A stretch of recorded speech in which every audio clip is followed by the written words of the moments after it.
we got into VR in 2016. That was when we first we got the Rift, and we actually on the same day we bought a package where you got a gaming PC and a Rift, and that was back when the Rift just came with a Xbox controller, one sensor. Didn't even get touch controllers yet, so we had to go buy touch controllers after that. So it was kind of an expensive endeavor to get into. But since then, I think we've pretty much been hooked. And I'm actually from Ohio too. Me and Tyler actually grew up together. I mean, we lived like, I could throw a rock in his house. So I'm actually in Virginia now. I've lived here since 2006, I think.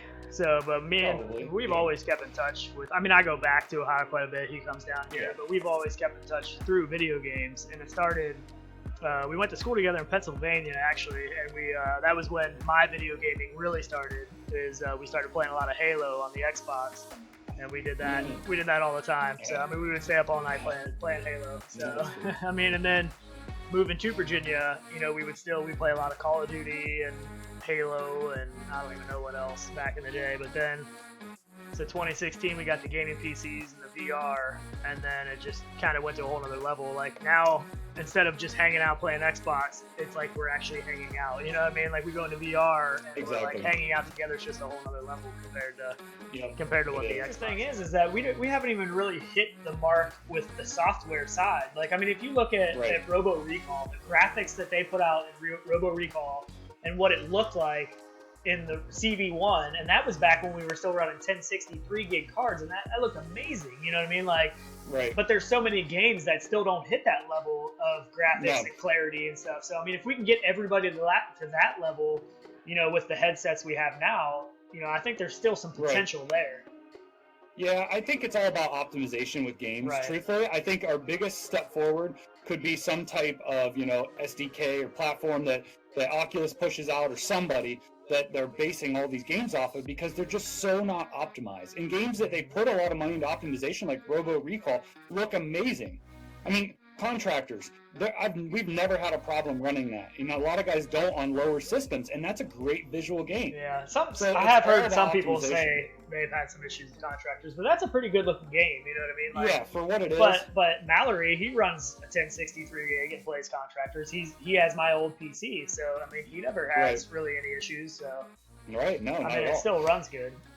Oh, it does. Absolutely. You have that clip from Defector where you're like jumping out of a plane and jumping onto another plane. Like, that's the kind of stuff I want in VR. You know what I mean? I want to do stuff in VR that I can't do in real life. I mean, I can jump out. Right. That's what makes it epic. Right. That's what you remember. Yeah. You know what I mean? Like, holy crap, you have to try this. Right. I want to be able to say that. And that's awesome. I mean, I can jump out of a real plane and try to grab onto another plane, but I don't think it's going to end too well. So I would prefer to do it in VR, where if I die, I can take my headset off and I'm still actually alive. I think one of the Red Bull guys actually did that, something like that. Went from one plane to another. That wouldn't surprise me, but I'm not going to do that.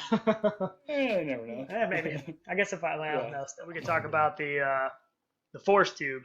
So we're big. We love PvP, first-person shooter, like multiplayer games. That's our bread and butter. Yeah. So we both use gun stocks in Contractors and stuff like that. So I have a Pro Tube, the Mag Tube cups from Pro Tube, and I know a lot of you guys have heard about this already. But the Force Tube that they have, the add-on for the gun stock, that Kickstarter ended, and unfortunately they didn't hit their goal. So, well, they didn't hit it, but it doesn't really matter. I mean, they're still going to go through. You think they're still going to sell these? I know they said that they're going to go ahead and push them out to the backers, so the backers are still for sure going to get them. But you think this is still going to be a product they're going to put out on the market for us to buy? Absolutely. Any company now, they just do stuff on Kickstarter to get money up. Yeah. So, instead of doing pre-releases, nobody reserves stuff ahead of time and pays for it ahead. So this way they're getting all their, and then they can put that money into stock and, everything that they've done to get it there. Yeah. So it's just a way for them to get money. Yeah. If they're going to sell it, why wouldn't they? They have a product out. Why wouldn't they keep selling? Yeah, and I mean, it's pretty cool. We've actually talked about doing something like this for a long time.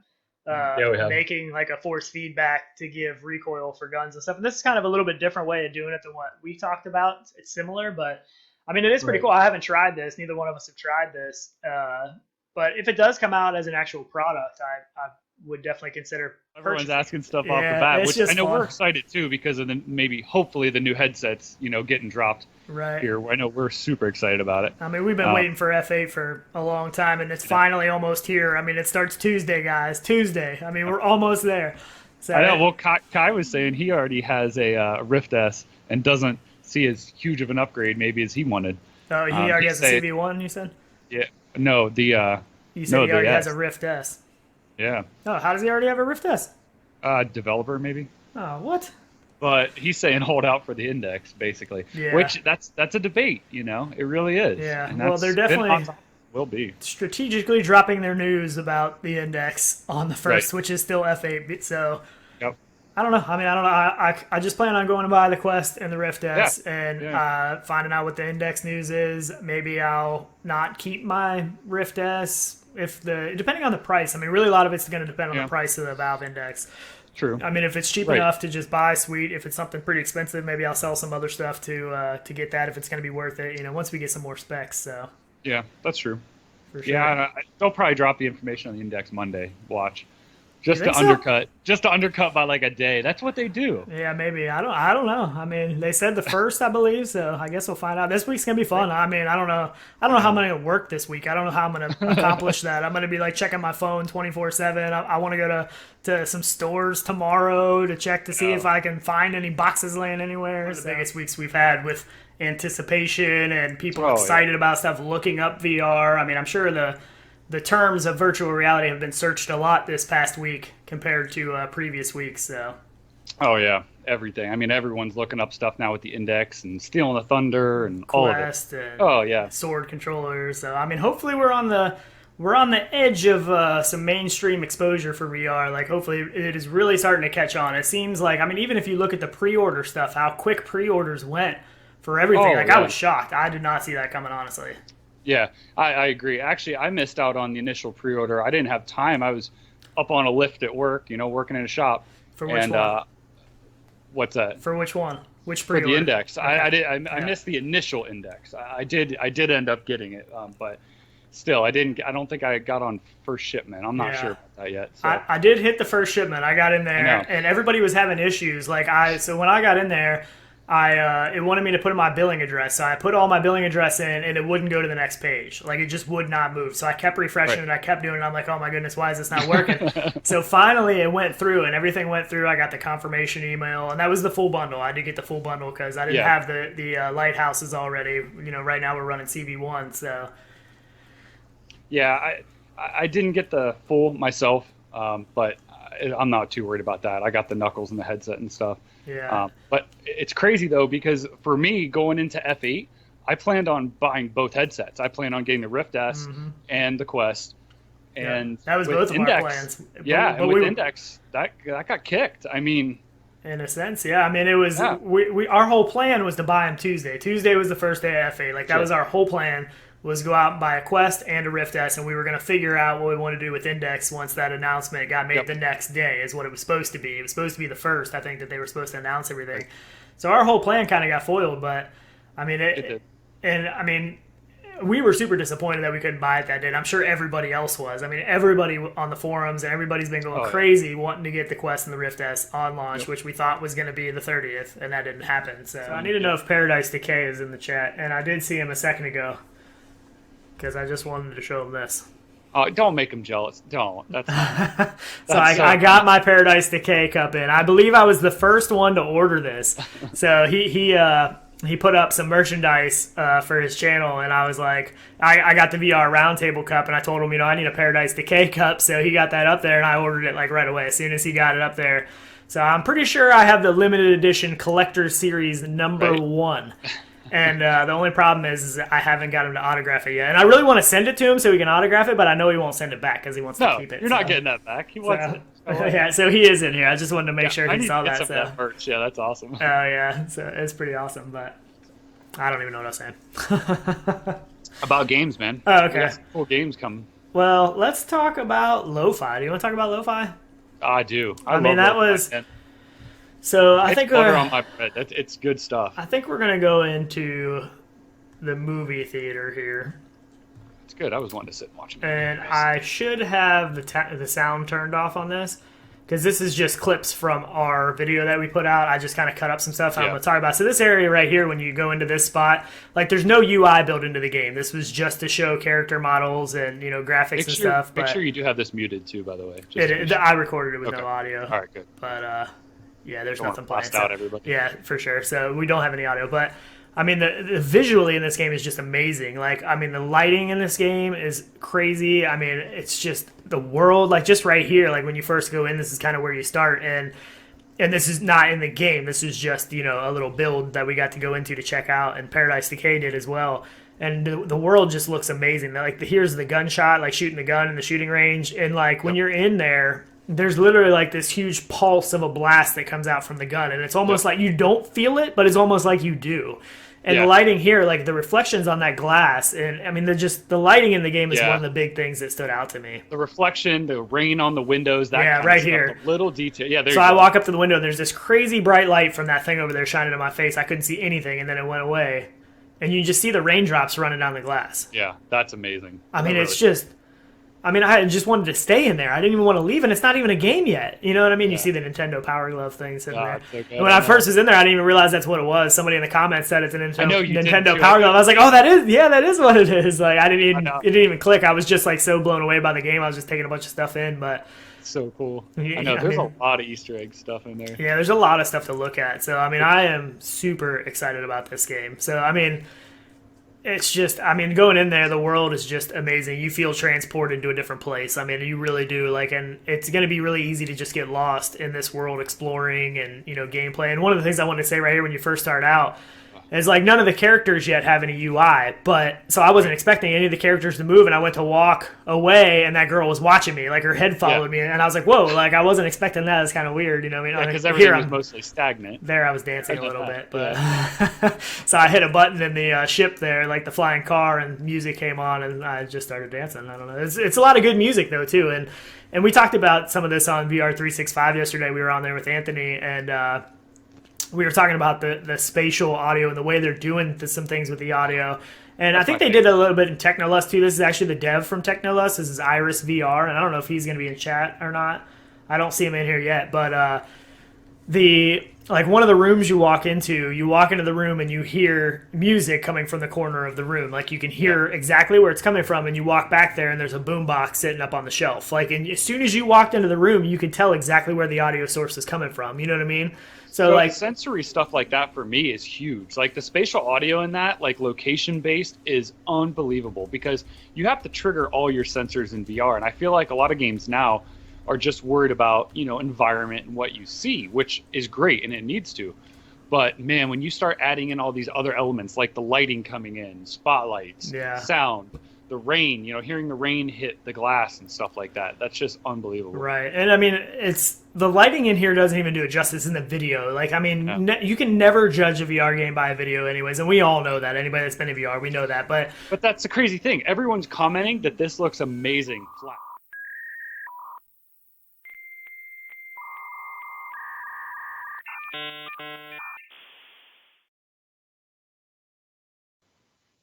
How'd you like that new intro? Horrible. It was classic. Oh man. Welcome guys. Thanks for joining us here on Rendered Reality. Sorry about the little dial-up. We were going classic on you. Some of you guys might not even know what that's actually truly from, probably. Yeah, I remember that very distinctly from any time you would get online from back in the day. So I love that sound. It's just like reminiscent. You know, I know, it's great. I had to cut a little bit at the end though. It gets a little obnoxious, so I won't put you guys through that torture. We don't need to relive it. But so what do we got today, Sean? We got all kinds of stuff. We got some. We're gonna do our drawing for the Mammut giveaway. We got some game keys to give away. We got a little bit of exclusive footage of a game you guys have seen that's not out yet, but you guys have seen a little bit of footage of this game. But we have some exclusive footage to show you guys. And what did you want to start out with this morning? I wanted to hear a little music. You wanted to hear music? Let's start out with some music for this morning. Absolutely.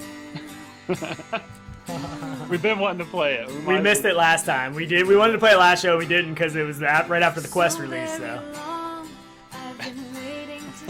Give me something to wake up to. every day felt like 3.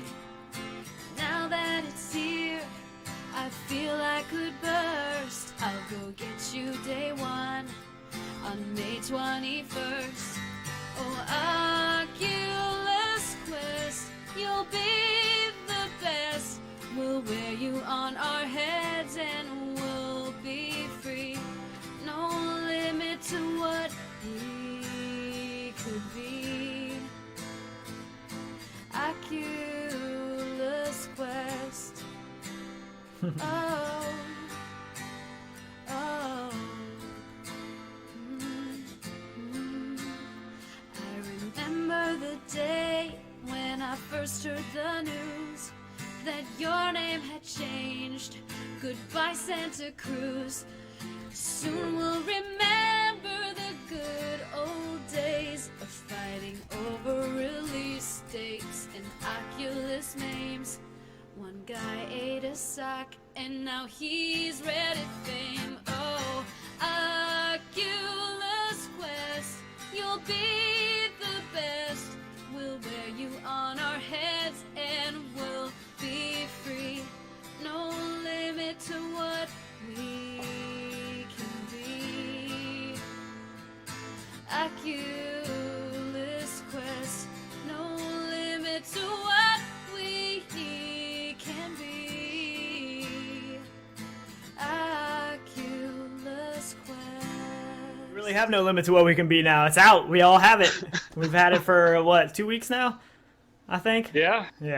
It's true. Yeah, just under. Something like that. Life's been a little crazy lately.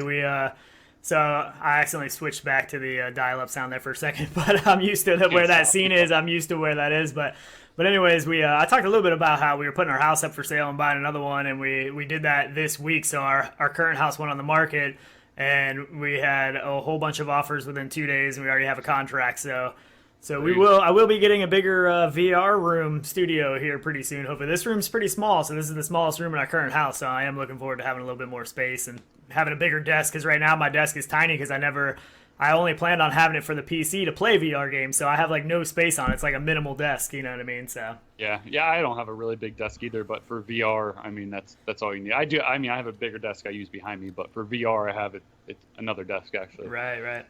But yeah, you definitely you got shoved into the closet at your house, which a lot of people do. I mean, it's amazing the pictures that people put out there of what space they're using. Yeah, for sure. I mean, barely enough to walk through, and I get it. I mean, you use what you got, you know? Yeah. So somebody did spot something already in a video. I don't know what they really saw, but I can't believe how fast. Yeah, we actually we've been working with them, we've been playing with them, we got some test ones that we've been trying, but we actually did finally make some merch. We're working on it. It's a slow progress. But yeah, we threw out a couple things just in case you guys do want it. I know we wanted it just for ourselves, so kind of did it for that. Actually, the one cup on the right there is actually double-sided as well. The one on the left is kind of the Founders Edition. That's like the first one. That's the one we currently have. Yeah, we even named it Mugshots because honestly, we love seeing your guys' coffee pictures. Like that's our favorite thing. Like, for sure. We're gonna show you the first mechanics video first because this is going to show you kind of how the game if you haven't seen this before, this is going to show you kind of how the game works, but this is called Holoception. So we could probably play the audio here because the audio is pretty cool. Sure. Yeah, I think this game looks awesome. Just totally something different. The look of it. Yeah, this is something different we haven't seen in VR. I mean, in all honesty. So I do have the audio on, but it's not anything talking, so you can just kind of play in the background. But yeah, I think it reminds me, there used to be an old YouTube video, like back in the days of when YouTube started, of these stick figure characters. And it reminds me of it. I forget what it was. They used to go like shooting each other and stuff. I forget what it was called. This looks so cool. I wish I could find it. I mean, it's almost like you're orchestrating this great thing. You know what I mean? Like, because you're controlling them with your hands, like almost like a puppet. You know what I mean? And it's just... I know. It's a little different than anything we've seen before. I mean, it's really cool. I think the developer name is Holonautic, I believe. Yeah, it is. Yeah, and you can check out their website. They do have a website. I don't know if we put that in the description, but we can add that in. I will. I'll throw it in the description for sure. But yeah, I can throw the Steam link. And I think, they do have a Steam link up already. Yeah. So this is still in early development. This isn't kind of any finished product yet. This is just something they're working on, but we wanted to show you this trailer first, awesome. so you kind of get a feel of how this game is controlled and how this game is played. People are trying different things. The thing is with VR is like the same stuff that worked for so many years in all the flat games. It's not the same. That you can push the envelope so much farther in different directions in VR that wouldn't make sense in a flat game. And so as people need to push the envelope, people need to try new things in VR because that's how we figure out what works and what doesn't work and what feels right and what doesn't. Yeah, like super hot. That would. Right. And I know it was on flat and stuff, but compared to in VR, it's not even. I don't even know how. I don't even see how it would even be that much fun to play flat. Like Super Hot is an amazing game inside VR, but to play it flat, it doesn't even really make sense. Like there's nothing about that game that looks like it'd be fun flat. A long time ago, when it was in development, he put something out there. And flat? It was flat. Yeah, it was flat. And I'm like, man, this is a really cool concept. And it's just night and day different, though. And he has his coffee, which is a requirement. If you don't drink coffee, I don't know if we could be friends if you didn't drink coffee. with our Lord Jerry the Lemon on it. There we go. That's awesome. That is a solid cup. That is awesome. So I don't know if there's anybody in here that doesn't know who Anton is. I don't know if you want to go ahead and introduce yourself and tell us a little bit about who you are, just in case. I imagine everybody knows, but. He is the hardest working developer in VR. I will say that. That is probably true. Yeah. Thanks so much. I'm Anton. I'm the CTO at Rust Limited and development and project lead on hot dogs, horseshoes, and hand grenades. So speaking of updates, we were just talking about how you update your game more than anybody on the planet because we just, and I'm sure you didn't hear it because I knew you were probably rolling out of bed literally as we were calling. But most of the games that have been out for a long time, everybody kind of drops and doesn't do updates and stuff. How often you update your game? Bi-weekly, weekly, monthly. It's nonstop. It seems like. Yep, and at the very beginning, it was pretty much weekly, and then it shifted to different cadences based upon the demands. Especially once I got sort of a pipeline that also supported having a beta branch and sometimes an even more beta branch on top of that. And it's only been fairly recently that I've put a little more space in between the actual releases because I've been doing more substantive, like polish something up refactors where I have to actively break something in the game that takes me longer than a week to put back together functionally. Sure. So... Yeah, a lot of repairing on the other side of it. Yeah, when you want to implement something, then now you've ruined everything else. I get that. Yeah, it is. That's got to be hard. It's fun though to see it go out. But do you know those numbers too? Like how many people update and stuff? Do you get to see all that or no? I get to see the sort of default Steam user side. Data in terms of what the concurrency is, sales, wish lists, etc. But beyond that, I don't collect any analytics data at all. I'm philosophically opposed to it in our current era. I think the biggest solution to problems of data security and privacy is don't collect the data in the first place. Don't collect it, don't aggregate it, don't be responsible for other people's privacy. That's good. So I don't want the information, and I do not collect it. Yeah, there's some games I feel like that get pushed out there just for that. You can tell. Especially on mobile. Oh yeah. The amount of games on mobile that are just Trojan horses for data collection is monstrous. And it's a flashlight application, but really it's just there to get your contact list. Right. Yeah, because what's it cost them to make that? Nothing. For insane. what they're getting out of it too. Yeah. That's so H3VR came out in 2016. Is that right? Yep. I knew it was early in the consumer VR space for sure. So it's been out a long time. The first version of it launched with the release of the Vive. Right. So. Yep. And I'm sure there's a lot of people that are just now getting into VR that probably don't even know about this game. So I think it's a great opportunity just to talk about the game, to bring it up, because it is an excellent game that a lot of, if you go to the Steam, the reviews are overwhelmingly positive, and that's what it says on the Steam page is overwhelmingly positive. That's hard to achieve. It is the highest rated VR game out there, period, with 4,000 reviews. It's not like it has 500 or 200. And this is VR. It's hard to get that many reviews in a game, and there's not that many games that reach those kind of numbers in VR yet. Hopefully that'll change, but it's still early in VR days for reaching those numbers, which is awesome. Yeah, Yeah. that is. Yeah, you've done. That's very impressive. The hiatus here for a little bit. It's been a crazy thing going on for us. Yeah, not even just for me, but Sean too. It's been. I mean, I know Sean. You can see. I mean, behind him right now, what he's got going on. Now he literally just got his internet up and working. I'm not even unpacked yet, so I mean that's all my VR stuff. And we were painting yesterday. I still got paint cans back there. I put some lights on them to add a little bit of a dramatic effect. But yeah, I feel bad. I was kind of rushing him to do a show this weekend, and I knew it was going to be impossible. I mean, he was doing everything from yard work today to painting to moving furniture to unloading. Yeah, so. Yep. So if you're new, we just bought a new house. We just sold our old house and bought a new house this weekend, literally. So. Yep. We've just literally started moving in, unpacking everything. We wanted to do some repainting and stuff like that. So yeah, he has his morning coffee. There you go. Yep. That is mandatory.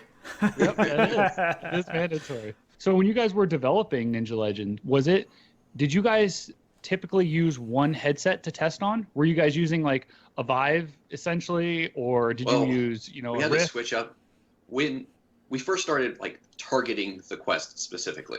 Sure. Like, that was the very beginning. We wanted to be on the Quest. I had gone to Oculus Connect 5 and got to actually play the Quest there. I played the Super Hot game. Oh, yeah. At Connect 5, and I was like, this is amazing. Yeah. Not having all the setup is amazing. I expect this to really take off. Yep. And so we wanted to get on the Quest and didn't have the Quest. Like nobody had them at that point except the pre-existing games that were already doing well. So we decided, all right, we'll develop the gameplay on the Vive, and then we'll also run it on the Go and get it to run really nicely on the Go. Sure, because if it runs on that, you could run on Quest then for sure. Yeah, for sure. If it runs on the Go, it's definitely running on the Quest. So you've actually had Ninja Legends playable running on the Go. Yeah, it actually plays and runs pretty well. That's really? Awesome. Yeah. Jeez, that's impressive. Our first demos were actually on the Go. That's crazy. Jeez, yeah, that's awesome. Man. Yeah. If we give it maybe another 2 weeks of specific dedicated time to of just one person to the Go, we could release on that as well. Have you guys thought about that? We thought about it. Like we could do Go and Gear and Daydream, and it would work. So how does that work with just one controller with the Go? I guess you just have like one sword. You just have to do the one sword, one-handed. So you can't do like the bow and arrow and stuff like that, I wouldn't think. Bow and arrow would be hard. We would probably kind of do a crossbow style. Okay, yeah. Pull the trigger. Button. Yeah, that would work. That would work. Man, yeah, that's pretty cool. Huh. That's awesome. That's interesting. That's a good strategy though. Because absolutely. If it plays on the Go, you know it's going to handle on the Quest. But that's pretty. So did you have to change textures and stuff? So most games did. Since we were starting with this in mind, everything in the Steam release is going to be the exact same as in the Quest release. Wow, nice. That is awesome. Yeah, I think every game I've seen that's kind of been ported back to the Quest has like kind of taken away a little bit. You know, it doesn't look as polished, doesn't look as good. Robo Recall, that's awesome. for example. Yeah. Robo Recall was a pretty jarring experience when I went into that on the Quest. I'm like, whoa, this is. Yeah. I mean, it still runs good. It still looks pretty good, but it's not, PC level for sure. The part that really disappointed me about Robo Recall on the Quest was that they couldn't put enough robots on screen. Yeah. It's really noticeable in the later levels that they just didn't have the rendering power to put enough of the characters on the screen. Yeah. And we saw that pretty early on when we were doing like early will this run on the Go tests, is if you put like 8 characters on screen with a fully nice fleshed out scene, that's about as much as you can get. Yeah. Huh. Not a whole lot of processing power. I mean, RAM probably to handle all that. And yeah, I get that. Sure. Yep. So we are allowed to say about a Quest released for? Yes. It'll be in August, early August. Nice. That is as specific as I can get. That's awesome. I'm really looking forward to it just because of the amount of turning and just moving around. Like, I mean, I think it's going to be, it's already awesome to play on the PC VR. I think it's going to be another one that's going to be awesome to play on the Quest just with the free range of movement. It's going to be great to take places to show people VR. I think that's a game that people can just get into and really, anybody can slash with a sword, there's not a lot of explanation, it's very natural feeling. So one of the things that we've been really happy with early access is we can get the feedback from the community, and with the accessibility aspect, we saw a couple people having trouble knowing where the enemies were, and I think you even mentioned this earlier, that knowing where an enemy is pretty tough. So we're pushing an update today that has little arrows that will appear only in easy or I guess ninja and apprentice modes. If you go up to the master mode, you don't get this help. But Sure. That's awesome. Arrows will appear when a guy's about to attack you, Nice. if you're not facing in his direction. That's good. Yeah, That is good. because, and that's what's going to be so good about the quest too, is because you always have to worry about spinning around or worrying if there's somebody behind you or, getting your cord tangled up. No so you wires. won't have that now. No cord tangling with the quest is so nice. Yeah, I'm gonna play this in the background. This was the first time. Nice. This was on Wednesday. This was the first time we ever went in. So this was completely blind going into the game. Never played before. Had no idea what we were doing. Just starting to figure out. But I'll just let this play in the background while we talk a little bit. But yeah. So Reckoner VR. Gary said, with the latest experimental branch, I'm getting 90 frames per second in space and 45 on planets on a 1080 Ti. He said, the tweaks did nothing for me, but the beta update worked. And that's what I found too. The tweaks would adjust things a little bit, but I still couldn't get good performance. The beta branch is a big improvement. It is a very big improvement. So that is definitely what we recommend doing at this point in time. I might try turning my monitor resolution down too. Your GPU's not trying to, render something else, Yeah, I did turn mine down some. So Yeah. I need to mess with it a little bit more, but it is. Yep. The other thing too is your arms get crossed. So it wants you to face one direction the whole time. Which is weird. Which, I don't love that. It's fine, but I don't mind it anymore because I figured out I've played this game. I think I played it last night for 7 hours or whatever it was, 8 hours, and it's too long to stand anyways. So this game plays amazing seated. So if anybody doesn't want to walk, can't walk, wheelchair, leisurely game, this whole game can be played seated. That's what I was curious about. I am curious about in chat and stuff who plays this seated and who plays this standing, because I thought about that last night. Unfortunately, I got attacked into my ship last night, and I was trying to get back to where Tyler and James were, and I came to save you, and no, you didn't. Well, sort of, but then you left me stranded because basically once they were on you, you couldn't use your pulse engine to get away fast. So I was literally trying to run from them, at full speed without pulse. And I was about 45 minutes away from their planet. And eventually my fingers and stuff just cramped up because I'm trying to hold the thrusters to try to because I tried fighting them, but there was like 6 of them and I couldn't take them out and I didn't want my ship to blow up.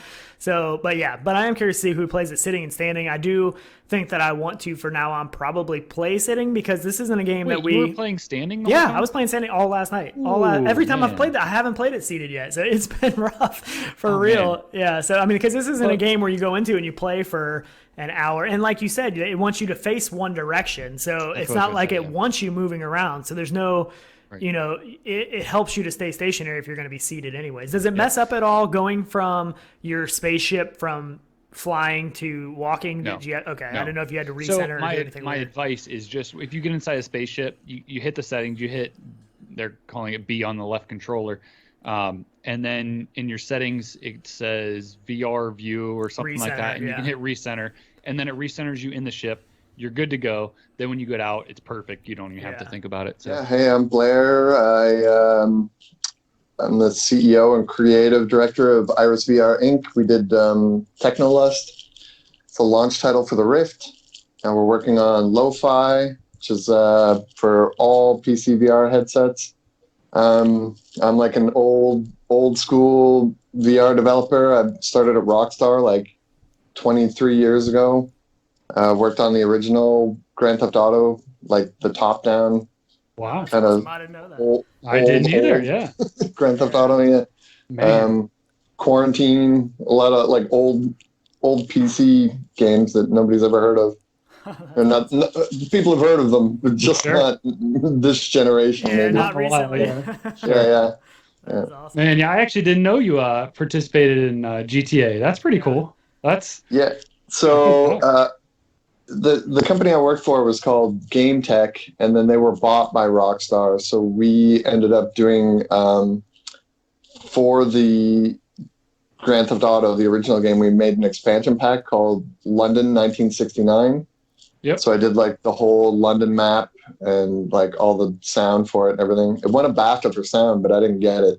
Rockstar got it. Man. It's kind of annoying because like Yeah. if you look at the credits, it's like sound editing Blair Renault, sound design Blair Renault, and then the BAFTA goes to Rockstar. Oh man, that's Sitting in hilarious. an office in New York somewhere. You figures. I That's guess too that's bad. how That that would kind have of been stuff works, unfortunately. Sure. Yeah. Yeah. That's Man, crazy. yeah, I actually remember that expansion. I remember all the like what were the taxi cars back in the day, the black cars from overhead. Yeah. Those the were black great. taxis. Yep, I remember that. That was great. had, I love that expansion. I think we had Hare Krishnas, where the original had something else. I don't remember what it was. Yeah, there was a lot of like small differences. Oh man, I love that game. I still go back every once in a while and try and get into it, but Oh man, I watch a video of it every once in a while, and I'm like, oh my god, I can't. I can't believe, can't walking even up to the think about it telephone anymore. booths and stuff. I played it way too much too. It's like when you worked on something for so long and then you go back to it, it's just like we did a real-time strategy game also called Dark Colony, and I basically I came up with a story and I made all these like multiplayer maps, but I played it forever for like a year, and now it's like I can't even play any real-time strategy game. I'm just like, nope, I'm done with those.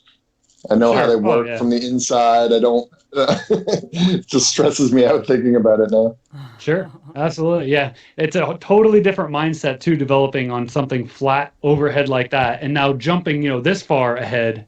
Now doing something for VR, I mean, I'm not putting words in your mouth, but it has to be so different, the mindset, because everything you see isn't directed. As in flat games, everything you see is what's presented to you, but in VR, it is what you can look anywhere you want to look. Right. Yeah. Well, so that's something that's amazing about VR, though, and that's something I'm trying to like capitalize on, is that it is more like a holodeck program, right? Like you need to build this world, and you don't know what the player is going to do. So, sorry, my phone's a little floppy. I don't have anything to prop it up on. It's on my knee right now. I just hope I don't switch the reverse button and everyone can see my feet up on my desk. Yeah, right. Yeah, but it's fun for me to make a VR thing because it's just like building the world and kind of planning for contingencies, right? Like sure. What if the player decides to just go over there and do that? And it's a completely different thing. And I don't think a lot of people are kind of using that philosophy yet. They're still kind of like trying to do a really directed experience, like I can't even handle playing the tutorial level for Technolust anymore. I was like, man, I shouldn't have done that, like right. It's just, and like puzzles and all these like tropey things that we do to kind of keep people in a straight line and make sure they know what they're doing. It's like all that stuff feels terrible to me in VR now. It's like, I don't want to sit through a tutorial. I don't want to get frustrated by a puzzle. So it's like, I think, I hope there's more stuff like that. To be honest, I don't play a lot of other people's VR stuff, so I don't know where we're at now. like maybe people are getting better at that kind of thing. Yeah. Well, probably you learned a lot from Technolust, I'm sure, as well. Right. Oh yeah. I bet. Totally. I mean, you have to. I mean, by the time you're done with it and you have a final product, and then you play through it and you know what it is, the ins and outs. You probably see too, the direction that people go with things.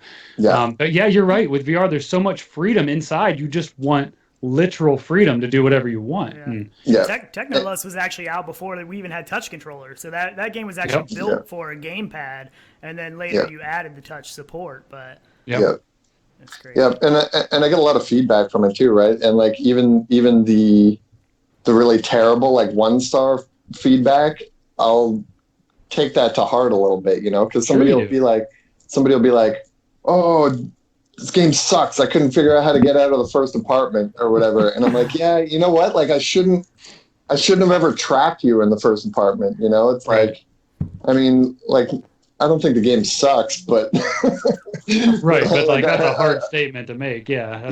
No, but I agree that like, it's you don't want to, because it was kind of like a puzzle thing, and somebody doesn't want to play a puzzle game, then I shouldn't force them into that, right? It should be right. But I mean, you were one of the pioneers though in VR. I mean, there was no real time or you couldn't even look at what everybody else was doing because it was so early back then. No, that's right. Yeah, I mean, kind of had to try everything and see what stuck. So I'm Roger. I'm Dennis. We basically founded the company which created Holoception is Holonautic, and we met each other while studying life sciences, which is not really related to Holoception in a direct way. And basically, we always wanted to start our own company, right? Because it's just, and we never found a good idea what we could do until we tried VR for the first time. And once we had that experience, we knew we couldn't go back to anything else. Yeah, I think a lot of us have felt that way with VR, at least as consumers. When we started Life Science, we both had the same mindset. We wanted to being able to be superhumans. We know we were a little bit naive, and we wanted to think we could modify the genetic code. And of course, after finishing our studies, we were more down to earth to what was actually possible. That's actually not really possible, at least at the time. But the dream was still there, right? Your motivation, why you want to study something, is usually because you have some plans, what can you do with that? Sure. And the interesting thing is that with VR, you get really close to that because you can feel like you're in there and you have those superpowers. You can be like Iron Man, Spider-Man, whatever you want. And just because technology gets always better, it will become more and more realistic. So that's basically, instead of manipulating the genomic code of the human beings, we just make those experiences possible in VR. Yeah, basically, we can now trick the brain to recreate that result and actually feel what we want to feel in VR. And you might see a few of them in Holoception already, and we have many more things planned. I know in the early stages when we were in there, I know the ideas were just flying out of you guys of stuff to try and doing stuff, and let's try this. If it works, it does. If it doesn't, it doesn't, which is awesome. I know us as consumers too really appreciate that because you're willing to work outside the box too, because you guys are just wanting to build something fun and exciting and new. So that's really do appreciate that. I mean, this game has come leaps and bounds since the first time we went in there. I mean, it's just amazing the stuff and there's just so many ideas. And I know you guys have talked about, maybe we can get a little bit out of you today about some future plans and stuff. I know there's limitless stuff that you guys have planned for this and ideas, and it's so cool to get to experience some of this throughout the game. But yeah. So my question for you guys is, what was the first thing that you guys played that made you really want to get into VR? So the very first thing we did, it was more wasn't the Void. It's something we had here in Switzerland also, where it was a custom experience where you walk around, you see your legs, you see your hands with the big two-handed gun, etc., and you kill just zombies. So the game was not very exciting in terms of what you can do, because you basically shoot zombies, but just the immersion was so fascinating that you cannot go back to anything else after that. Especially when it's your first time in VR, and we had the full body tracking experience where we were 4 people, and of course it was a zombie shooting game. So we were walking for real into the room, and it was really an immersive experience. So as a first time in VR, it was really we had to go for that for the future. And then you knew that's where it's going. So and we ordered not a few days later, we started to order the first headsets to just see. What did you guys get as a first headset? Did you get the Vive? The first one was the Vive with the wands, because of the 360 tracking, and that just looked really exactly what we were going for. And then we ordered the Rift S, the Rift during that time, and then we just experimented with both and just went on from there. It's just the 360 tracking was really something which excited us, that you are not always have to face forward, etc. Now all headsets basically do that. And that's really cool. Also, one of the first things we wanted to, when we started the company, was to build some kind of arena, and we thought with those base stations from Steam VR, we could actually recreate some kind of multiplayer with the same people using the same room scale space. And after a few experiences, it actually worked. That was even the idea to make maybe you want to talk a little bit about that? We just wanted to create a multiplayer simple game, and we wanted to have a physics-based shooter, etc. We experiment with that, but it's just not. Basically, the rent here where we live is extremely expensive, so to make an arena actually work was it's just like nearly impossible. And we want to have like a 100 square meters. I don't know how much it is in inches, but you know, a large scale area, and it would have been so expensive that we couldn't afford to build all that. So we said like, we have not really a good idea what we're doing because we're not really in the gaming industry or anything, but we said like, let's just try to make some new experience in VR, like something we haven't seen before. And we spent actually quite a few months just building prototypes from everything which came to mind. We tried to recreate some experiences we had in other games, like on, you know, flat screen games, and see how they could be translated into VR. And it took us months and dozens of projects, which we also hired more people. So we have a whole team now. We all like worked together, tried, experimented with multiple ideas. And sometimes we were desperate, like not finding what is fun, because often when you think in VR, hey, that would be fun, let's try this. Yep. You build a prototype and it's like, it doesn't work. It's fun on the flat screen, but it's not fun in VR. And then you try, okay, like this mechanic I really like, let's try to implement that. And it just doesn't work. The interactions are there, menus don't look well, nothing works. And basically Dennis was working on the side, a little bit on his own, on that Holoception project. It was called completely different before.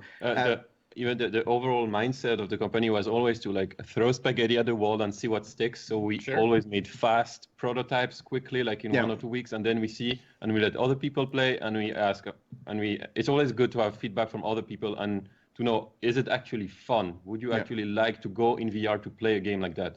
Yeah. And after many experiences, we had many projects that were actually fun. Yeah. But it's basically we then went to an exhibition for the first time, like a small one, very close to where we have our offices. So we could just go there and just prototype like 2 or 3 experiences we had. And Holoception basically stood out the most out of all of them, where just everyone could just pick up and play and had fun with it. And it felt new, especially those people which never played VR could still play it. But those which had a headset were even more intrigued because it was something completely new.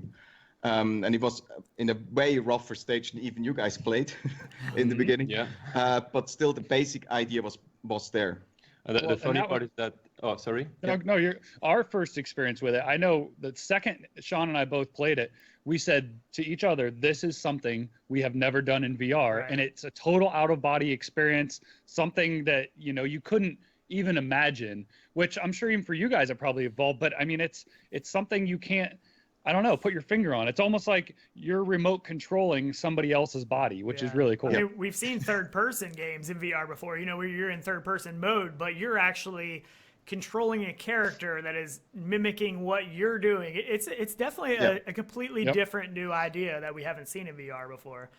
Yep, yeah, and especially like it's so interesting what your brain does, like when you because you feel like you are that character in front of you, but you can also be in first person, so your brain gets a little bit in a weird state. And especially if you get smacked by some big enemy to the side and you see yourself flying, it's like the feeling you get is just still, for us, it's like it's just something very unique. Can we just talk about Half-Life now?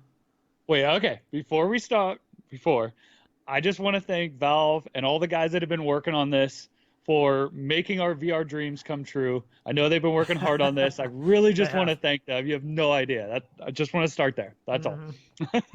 I mean, honestly, this week has just been huge for VR. I mean, to me, with Link and this, they're 2 totally different game changers. One's at one spectrum, one's at the other. Oh, the hands look too good. Oh, it's so good. I know. I want those hands, man. Hard. I mean, it's crazy. Just looking at the picture of these hands, like the detail, like I can't even remember who it was now. Somebody said, I don't remember if it was on Reddit or the Discord or something. They were saying that if the wrinkles in the rug of the old Oculus Home drove people crazy, that this is going to be the next thing, because the picture probably isn't big enough here where anybody can see it really, but the skin underneath, I mean the dirt underneath the fingernails and stuff, I mean it's really detailed. Like, I mean the fingernails look real, like there is grit and grime underneath the fingernails, which we're not used to seeing that extra bit, especially in VR games, and I don't know how that's going to portray into the game, but I mean, you couldn't even see little things like that before, now you will be able to, but that's what dreams are made of, man. Oh man, seriously. So good. It's so good. I'm just gonna let this loop in the background. Everything about it. Make sure you kill the audio though. I don't want to hear it. Yeah, I did. Yeah, I mean, there's so much inside of this. I mean, from the puzzle stuff to, I mean, walls to just, I mean, destructibles to moving just items. Like when he goes mean, up to that shelf, the things you can move, like those are things that I miss in VR because these are the things that I think need to be in VR because it breaks the immersion when you go up to a shelf or something and you go to try to interact with something and there's no interaction at all. It just makes the world feel dead compared to when all these things like Boneworks, the interactions they're putting in there and stuff. That's what I think is going to really make these games start to even feel more alive. When we first got into VR, it was easy to be blown away, and now it's getting harder and harder, unfortunately. But these are the next kind of levels of things that happen. And one of the best things I think about this game, absolute best thing about this game, VR only. I know. It is VR only. I agree. I know. I mean, how huge is that potentially going to be for VR? I mean, but the bad thing is... We've said this forever. We need the AAA VR games to bring people to VR. Yeah, exclusive to VR. I mean, and you can see the outlash now. I mean, there are flat gamers going crazy because of this. I mean, they are not happy. What are their choices? Their choices are miss out on this game or get into VR and really experience this game like it's meant to be experienced. Never play Half-Life. I get it. I know. I mean, it's that to me is the biggest game changer, I think, and that is something I'm very happy that Valve chose to do. Like, people are saying, oh, they're not going to sell many copies and stuff. This game will live forever. You will buy it forever. People still play the old Half-Lives. They still go back and play them. So when VR 5 years from now is popular and people go back and buy this game, it's still going to live on. They're still going to sell it. So you can't tell me that nobody's going to buy it and 1% of people are going to buy it because of VR. They will buy VR to play this game. And we are joined by some special people today. Let me switch over here. There you go. We are joined live with Anthony from VR365 and GT from Gamertag VR. So a little bit of a special show today. And everybody's got a chance to play Pistol Whip. If somebody wants to start us off with some impressions, Anthony or GT, whoever wants to go first, of what you guys think about Pistol Whip. I'll let you go. Why don't you go first? You're really into it. Go ahead. Yeah, you were just streaming a minute ago. So, I just finished streaming it, man. What can I say about this game? I think it's absolutely amazing. I absolutely love it. I love the modes in it as well. Deadeye is such a challenge because you feel completely badass playing it like normally, and then you go to Deadeye and it makes you feel like a real noob. And then like I keep hearing this super hot Beat Saber baby thing. Like they say, if Damon 2 had a baby, that would be. I get that, but then as I said in my stream, man, like the baby just got up and walked off and went on my own thing. Do you know what I mean? Like it is unique.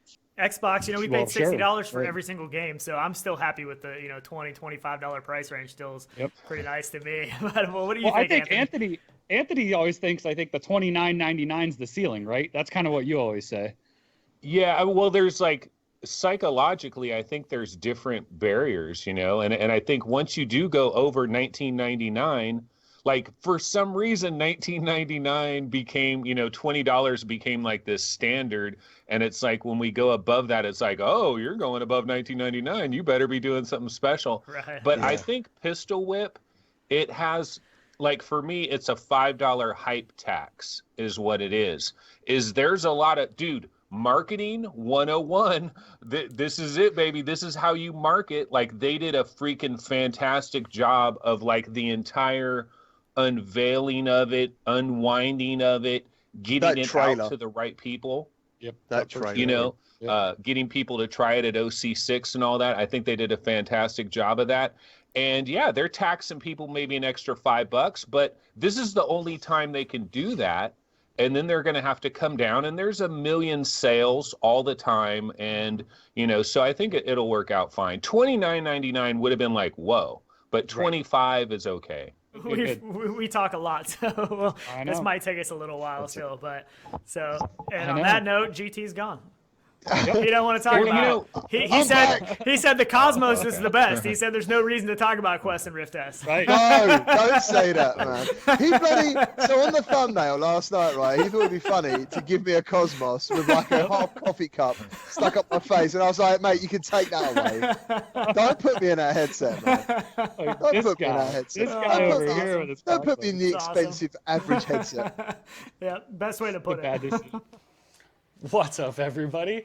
My name's Tyler. This is Sean. We're Rendered Reality, coming at you from Boston, Massachusetts, from PAX East, sort of. We are at the hotel. Where are we at? We're actually at a restaurant right now. We got kicked out of the main lobby of the hotel. They said they weren't sure about people being filmed and stuff in the background.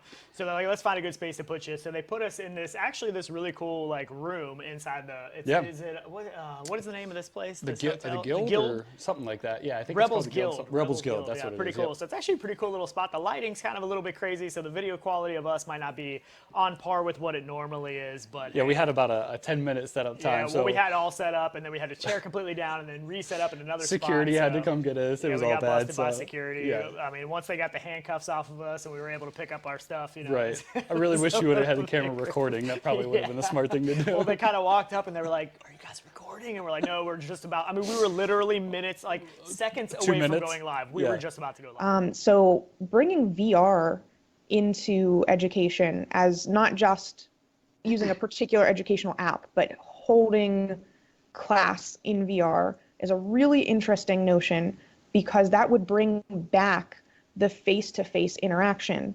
Being able to put a group of 3 students over here and another 3 are over there, and they're working together. The personal connection, because you definitely miss that when you just use the flat screen virtual classroom scenario. So it's something that I think is going to come in the future, but I think we might be limited by our hardware at the moment. I think we've got a ways to go to catch up there. And I mean, even hardware availability, the amount of headsets needed right now to do this on even a statewide scale would be, we don't have that availability yet, but it will get there. We'll get there to a point. I mean, I remember a time when, every school maybe had 1 computer, and now, I mean, there's how many computers per classroom? How old are you? Me? 1 computer. Yeah, man. You must be man. Now you're really going to make me feel old. Yeah, I remember quite a few computers, and I thought I was old, but yeah. 1 computer. Well, I mean, I guess, I don't know. I remember getting the one, like the iMac computer or whatever in certain classrooms. We would have one for the classroom, that little like blue computer. I don't know if you guys remember those. Did it have Wolfenstein on it? Well, the first game I remember playing was Oregon Trail, so... Yeah, Oregon Trail. Yeah. Every computer in our school had Wolfenstein. Yeah. Every single one. Yeah, I don't think we had that. But, that's cool. But yeah, I mean, and I think eventually we will get there, and that's kind of what we're talking about a little bit here is how the future can be molded a little bit around, what is going on right now, and the fact that it's just even something as simple as a classroom that could really benefit from this. And even if it's not something that's all the time, but to have that option for where kids are going right now to have to go home, and be in front of a computer and stuff. And you mentioned about some kids having a microphone and a webcam, but they don't want to use them. And my thought when you said that was that, in VR, you're going to have an avatar. So obviously, in a classroom sense, you're not going to want these crazy avatars like you see in VR chat and stuff like that, but a more scaled avatar to around what that person generally looks like. And just like for you, like your avatar that's in the corner of your screen there, something like that looks like you. But do you think that would make kids feel more comfortable and open to talk and stuff if they had that avatar instead of a webcam staring at their face and a microphone? Yeah, absolutely. It would give them enough anonymity that I think they would feel much more comfortable. It would feel like a video game to them. They're used to having avatars in Fortnite and other games, and in Minecraft that represent them, and they're not so shy about that. Right.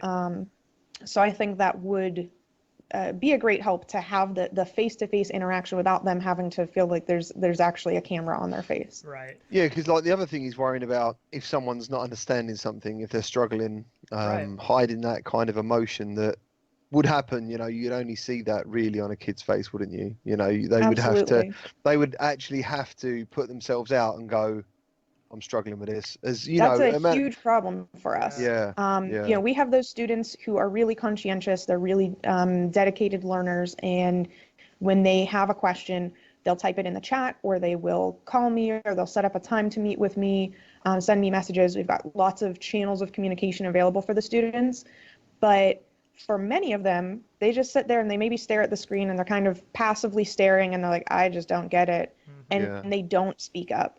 And that's really difficult for us because I can't see I can't physically look and see that they're staring out the window and not paying attention, or that they just have that puzzled and confused look on their face.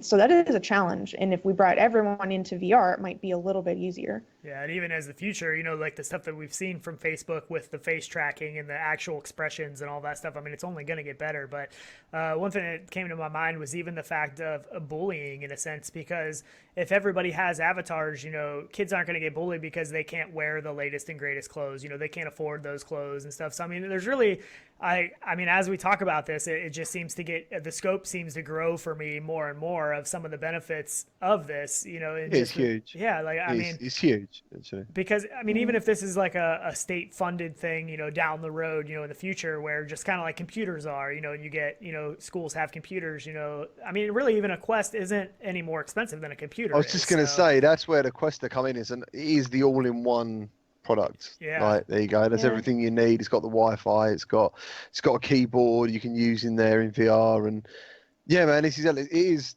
pretty much everything. The other thing, as you said about the avatar thing, is that's another part of bullying, is people's physical appearances and stuff, and and there'll be none of that. So yeah, you're right.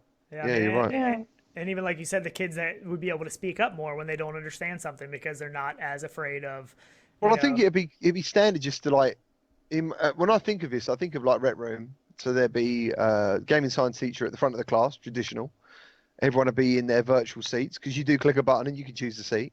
And then they just put their hand up like standard, I mean, what would be the difference? But at the moment, obviously, like you're saying, if they've got the choice of not having a camera, if they can have the camera off, you actually don't know what is going on. You can go to museums. You can take your whole class to a museum. You can look at art. You could take them to Rome or wherever you want to go in the world, and see all kinds of different sites that you could never actually go on a field trip, normally. So what have you gone down? GT's peeking behind our brick wall somehow. I don't know how. Sorry, I was getting. The magic is ruined. The magic is ruined. Where am I? Let's get into some Reverb G2 that Tyler has not ordered yet. And, here it is. Here it is. Here, right? There it is. The only Reverb G2 on this planet. Yeah, no, I was going to say, I want it. Here it is. It's not fair, awesome. man. It's not fair. I know. So awesome. Yep. The only one, right? Yeah, adjusting IPD that, I guess I should move that because it's right over Sebastian's face. Hey, I get some coffee. Yeah, you get some coffee refill. Used here. Thank you, Hussein. Yeah, wow, that's awesome. Thank you. He said, hello to the three Musket VRs. Some coffee for you boys. So that's awesome. Musketeers. Yeah, that's awesome. This is the original Quest will still be there. It's probably the model which has the better blacks, which has the IPD adjustment. So if you cannot deal with that probably LCD panel, probably, right? So, yeah, and if you cannot deal with no IPD adjustment, but perhaps there is IPD adjustment. Right? You have seen the last leak yesterday. Yeah. Yeah. So so I believe the original Quest will still be there. Probably they're going to decrease it around $50. I would say like $349 would be a great price for the original Quest, and then $249 for the new Quest, or even $199. That would be amazing. I think the people at Oculus, they are really smart guys and girls. They really know their stuff. They really know about business, and I think they are doing us all a service here. So I must say I'm happy about this. Yeah. What's going on, everybody? There we go. Wrong one. Tyler and Sean here from Rendered Reality. Thanks for joining us on Coffee and VR, as always. And we are joined by none other himself, Tyrell Wood. Thank you for joining us, man. Super cool to have you here. We are super pumped. I know our question list is long for you. We have so many questions about the Quest and the G2 because we are both getting them. So we really want to rip them apart and see the differences between the two. But thank you so much. One of the only people right now, one of the only YouTubers that I know of that actually has the Quest 2 and the Reverb G2 in hand. So nobody better to talk to about these topics. And it's questions that so many people want to know. So we can't wait to get into some of this. And I just want to tell you real quick, Tyrell is actually not even using a green screen right now. So he is actually testing out for the first time the NVIDIA broadcast software, and so there's no green screen. It's cutting him out on its own, and so you actually get to see how well it works, and it's doing a fantastic job. It really is. I'm really impressed. I know. We've been playing with it all morning. It gets better and better, doesn't it? I mean, it's just it is. It's like the AI stuff. It's like corrects everything. Yeah, it's crazy. I mean, there's still some aura around, but it's pretty good. It's for no green screen. It's impressive. Highly recommend this. It's amazing, and actually the audio software too. We're using the audio software to help with some audio and background noise and stuff like that. And yeah, it's great. So super pumped. Are we sponsored by NVIDIA right now? Right? Yeah. Definitely no not. sponsorship across the board. Nope. Unless Mixer is making a comeback, then maybe. Yes. But, I don't think that's happening. Go Mixer. Right? Exactly. We'll bring it back from the dead. Right? Yeah. Oh, it's so gorgeous. I know. We all want our hands on that thing so bad. Yeah. So much want for it. Yeah. So give us some. Go ahead. Give us some of your initial impressions. First trying out the Quest 2, what you thought. You've played, all the headsets pretty much. You know what to expect in VR. What do you think? Like, give us your takeaway. Your true, uncandid takeaway of what you think of the Quest 2. I think it's an awesome deal for people. It's $300, and it's a standalone VR, so you don't need a PC. And if you want to use it with a PC, you just connect it with a cable, and even if it's not the official one, and you get PC VR. So, I mean, it's kind of a win-win. No, yeah, everything.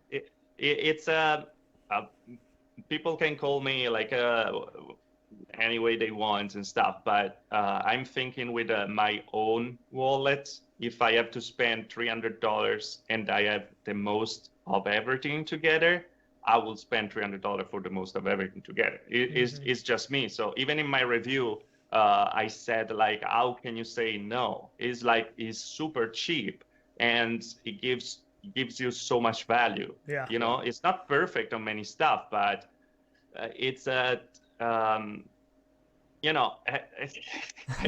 it disappears unless it's right in front of you. Yeah. Yes, it's such a good deal, and then we can talk about is a really good deal for VR, because for people it's a good deal. It's a good deal for VR that we don't really know. I mean, depends on which kind of VR we're talking about, but. To be very honest, is a great headset. They did a great job. I think they, of course, they had to take some to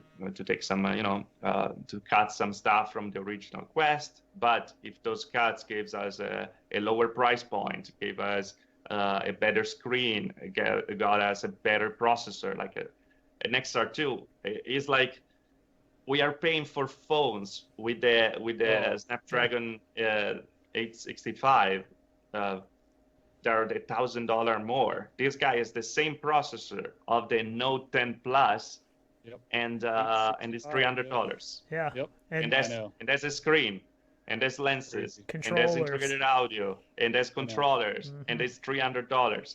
Like. Yeah. I mean, it was a big, huge week for VR. I mean, the launch of the Quest 2 is massive for VR as a whole. It really is, and it's been exciting.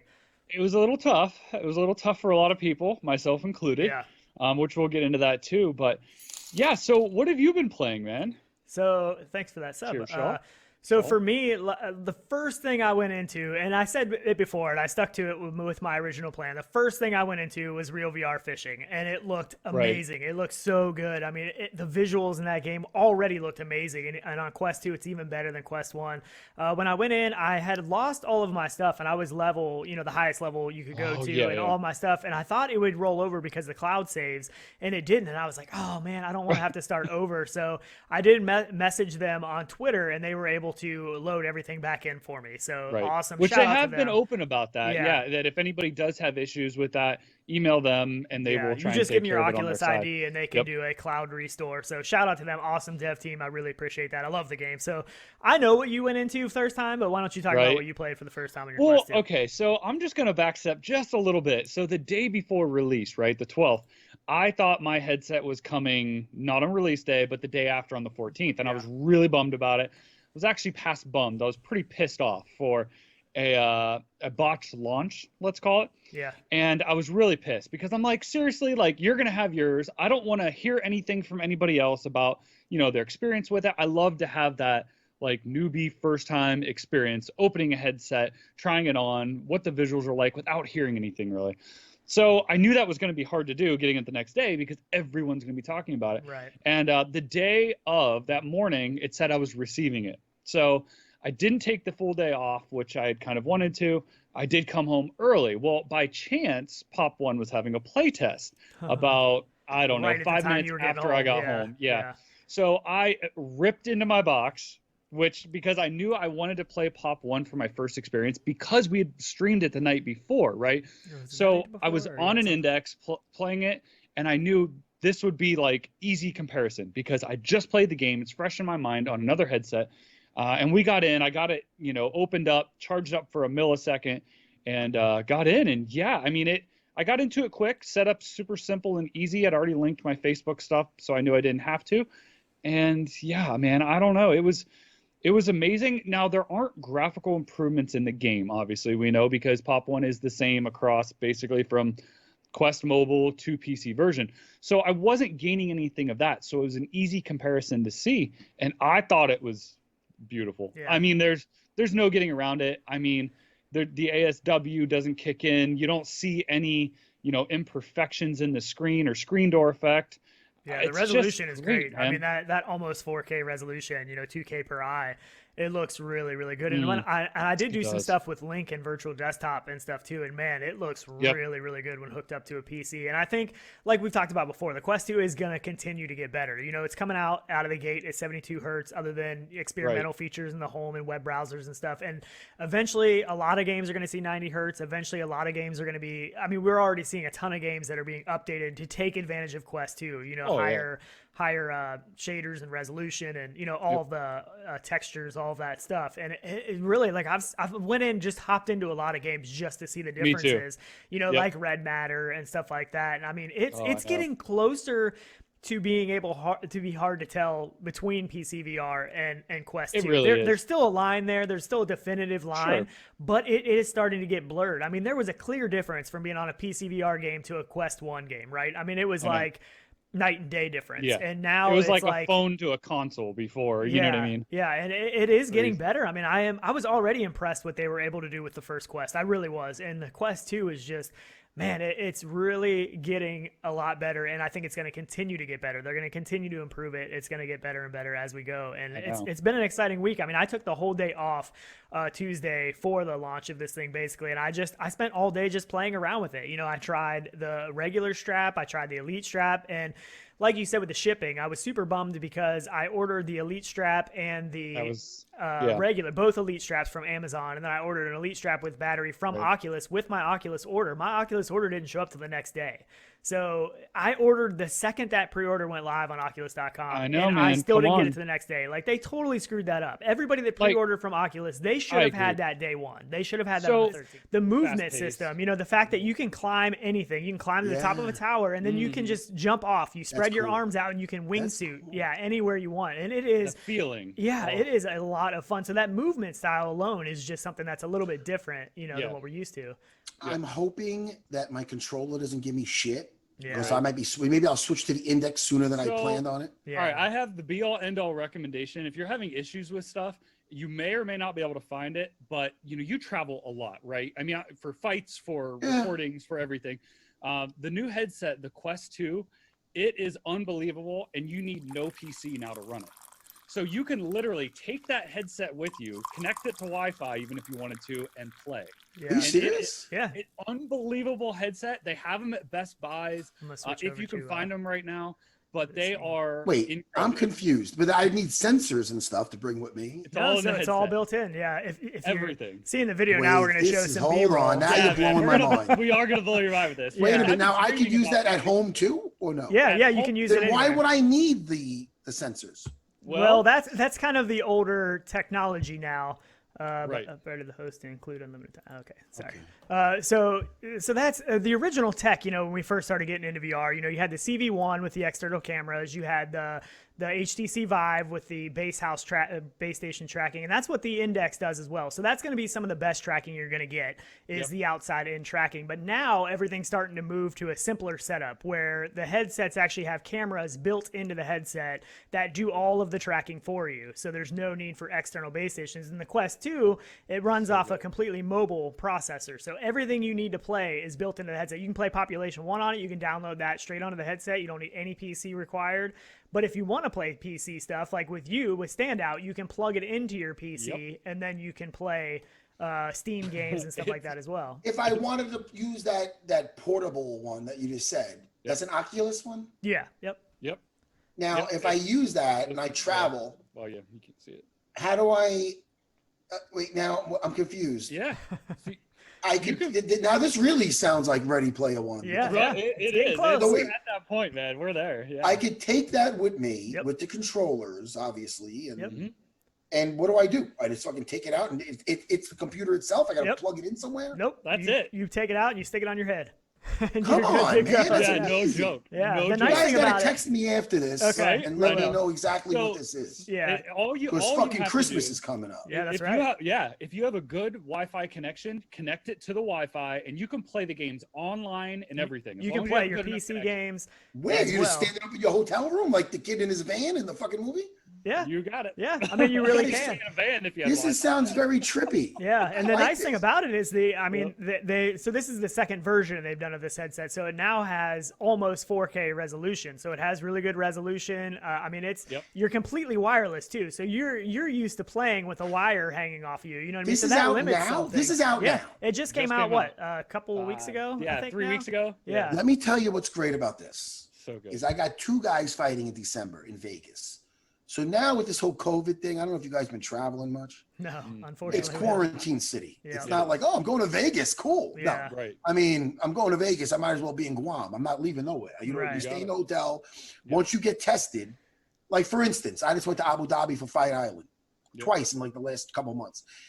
I fly to Vegas, get tested, get quarantined.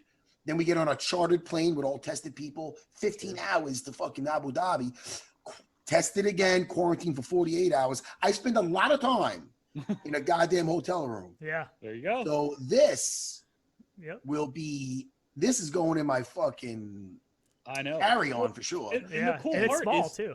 You can show all these people you travel with that are quarantined this as well and let people experience, they don't have to come to your house to try VR and experience it. You just can like do it in the you know what I hotel, mean? in your Like, hotel room. once you tried it, you loved it. Yeah. And it was I new was in. experience. Yeah. And that's a lot of people, it's just getting them to try it. That's the hard part, I listen, I preach this thing all the time on my podcast. I talk about it with Jimmy. He's sick of hearing it. Because sometimes, I get my adrenaline up when I'm in there with that, and I get a nice snipe. I like that shit. Oh yeah. Yeah. Or it's me and one guy and you get some money. You know what I'm going to be doing soon is getting on the whole Twitch thing. Oh yeah. You should. Because I just got a green screen, as we all figured out when I first signed in. I got the same one right behind me. That Elgato pull-up green screen. The thing is great. Shit, man. I mean, I have to get on because I have people that whatever they follow me through the fighting and whatnot, and they've been asking because I keep talking about it. But like I said, I'm not a big tech guy, so I literally got this green screen like 3 weeks ago. They sent it to me for the show. I do, and I used to go into Manhattan a couple of days a week. I live in Long Island to do the show I do with Jimmy. But again, COVID turns everything upside down. So now I'm doing this show from my house, right? Which is even better. It's cool. Yeah. It is. I mean, you can do it from there. I get it, but it's sometimes it's easier to be in person, though. I mean, for some things. Nah, yeah, it's true. It's true. But it saves me a trip. Yeah, for sure. That's very true. And it got me a green screen. So get on there and help people Christmas Day and the day after, man. It's good stuff. For sure. It's fun. And this outro we got is actually the beginning of last year's Christmas show that we're gonna play as the outro. So yeah. And a little Christmas jingle. Yep, so for sure. Cheers. Hope you guys enjoy it. We'll see you back here or see you in VR. Happy holidays from Render Reality, and we will catch you on the next one. Later, everybody. Later, guys. See you. And we should be up. Merry Christmas, everybody. Thanks for joining us. My name's Tyler. This is Sean. We're Rendered Reality. Happy holidays to everybody. Glad you're joining us for our holiday episode.